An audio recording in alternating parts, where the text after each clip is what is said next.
ఇంకిరోజు study 21వ తేదీ July నెల 2024 ఆదివారం. ఇంకిరోజు మనం మదనపల్లి మార్కెట్లో టొమాటో స్టాక్ అంటే దిగుమతి నెల వచ్చి మనం ఏ వాళ్ళలో తెలుసుకుందామండి.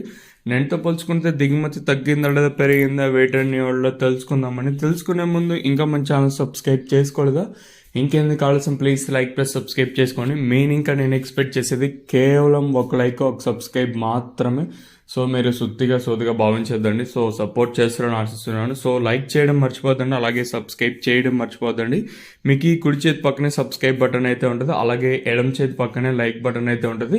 సో సబ్స్క్రైబ్ చేసుకున్న వెంటనే లైక్ చేసేయండి. మీకు ఈ కుడి చేతి పక్కనే సబ్స్క్రైబ్ బటన్ అయితే ఉంటుంది. మనం జస్ట్ ఇంకా 110 మంది ఏమో కావాలి, అంటే 80,000 మంది సబ్స్క్రైబర్స్కి. సో సబ్స్క్రైబ్ చేయకపోతే ఉండే సబ్స్క్రైబ్ చేసుకోండి. ఇంకా విషయానికి వస్తే తెలిసిన కదా, మదనపల్లి మార్కెట్లో సుమారుగా 29, 31, 32, 33 అయితే ఉన్నాయి. ఇంకా దిగుమతుల గురించి మాట్లాడుకోవాల్సి వస్తే మనం ముందుగా టీవీఎస్ మండి లైన్లో చూసుకున్నట్లయితే టీవీఎస్ మండికి ఎక్కువ వచ్చింది, తద్దే మండీలన్నిటికీ సేమ్ నెనోషట్లో వచ్చింది.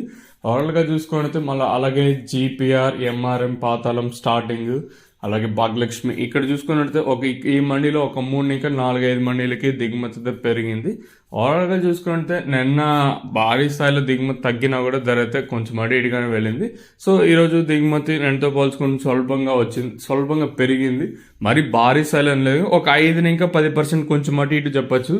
ఎందుకంటే మనకి ఇంకా అంటే బండ్లు వచ్చే సమయం కూడా ఇంకా చాలా సమయం అయితే ఉంది కాబట్టి ఒక 5 ఇంకా 10% కొంచెం అటు ఇటుగా దిగుమతులు అయితే వచ్చాయి. స్వల్పంగా దిగుమతి పెరిగిందని చెప్పచ్చు.